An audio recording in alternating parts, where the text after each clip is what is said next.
आणि आता मराठवाड्यातील परभणी आणि हिंगोलीमध्ये जिल्हा परिषदेच्या रणधुमाळीची काय परिस्थिती आहे तीही जाणून घेऊया। गेल्या 15 वर्षांचा इतिहास पाहिला तर पंचायत समिती आणि जिल्हा परिषद निवडणुकीवरती नेहमीच भाजप आणि सेनेचं वर्चस्व आपल्याला बघायला मिळालेलं आहे।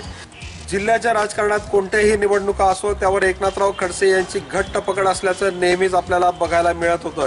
यंदाच्या निवडणुकीमध्ये मात्र एकनाथराव खडसे काहीसे अलिप्त असल्यामुळे भाजपकडून गिरीश महाजन यांच्या तर शिवसेनेकडून गुलाबराव पाटील यांच्या नेतृत्वात चांगलाच कस आता लागणार आहे। एकीकडे काँग्रेस आणि राष्ट्रवादी पक्षाने केलेली आघाडी तर दुसरीकडे सेना आणि भाजपच्या युती होण्यातील अडचणी पाहता ही निवडणूक आता तिरंगी होण्याची शक्यता वाढू लागली आहे। चंद्रशेखर नेवे, एबीपी माझा, जळगाव। रायगड जिल्ह्यातल्या अलिबाग तालुक्यातल्या जिल्हा परिषद आणि पंचायत समितीची निवडणूक होणार आहे। यामध्ये आता जर पाहिलं तर अलिबाग हे रायगड जिल्ह्याचं जे शासकीय कार्यालय आहे त्यांचं सगळं मुख्यालय म्हणजे अलिबाग आणि याच अलिबाग तालुक्यावरती नेहमीच वर्चस्व राखण्याचं काम हे शेकापमार्फत करण्यात आलेलं आहे। यंदा सुद्धा जे चित्र आहे ते म्हणजे सेना आणि काँग्रेस एकत्र येण्याची शक्यता वर्तवली जाते। त्याचबरोबर या सगळ्या संपूर्ण जिल्हा परिषदेमध्ये आता जर चित्र पाहिलं तर शेकापने नेहमीच आपलं वर्चस्व या ठिकाणी ठेवलेलं आहे आणि नेहमी या ठिकाणी या अलिबाग तालुक्यावर वर्चस्व राखण्याचा प्रयत्न केलाय।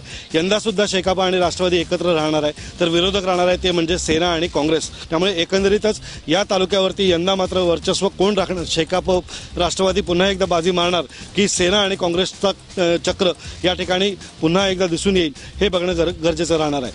आशिष घरत, एबीपी माझा, रायगड।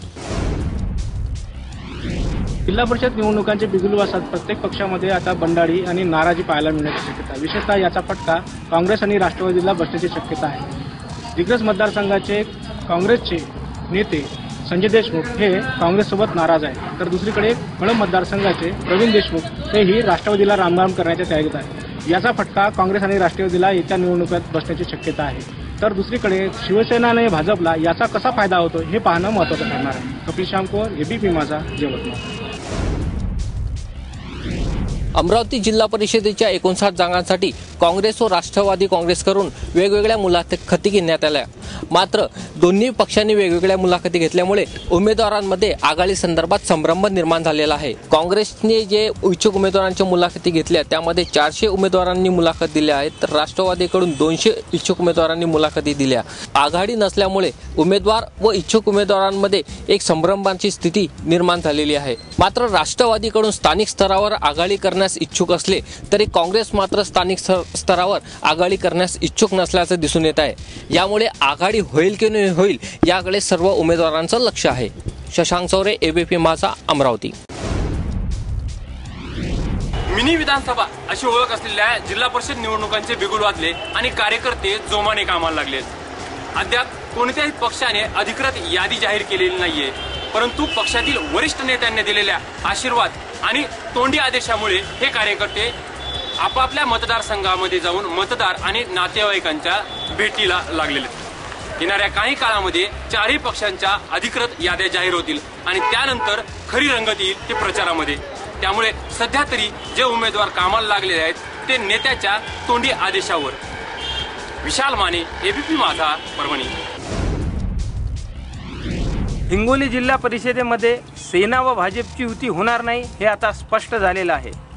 त्यामुळे या दोन्ही पक्षाकडे निवडणूक लढविण्यासाठी उमेदवारांची मोठी गर्दी होत आहे। मागच्या वेळेस जिल्हा परिषदेवर शिवसेनेची एक हाती सत्ता होती, त्यामुळे शिवसेनेकडे एक गटात 3-3, 4-4 उमेदवार हा उमेदवारी मागू लागला आहे तर दुसरीकडे भारतीय जनता पक्षाकडे सुद्धा एका गटासाठी 3-3, 4-4, 5-5 उमेदवार हे उमेदवारी मागत आहेत। एकंदरीतच काय तर बंडखोरीचा हा फटका सेना व भाजपला बसण्याची शक्यता आहे। संजय गव्हाड, एबीपी माझा, हिंगोली। तेव्हा मराठवाड्यासह उत्तर महाराष्ट्र, विदर्भ आणि कोकण या ठिकाणच्या रणधुमाळीचा हा होता आढावा।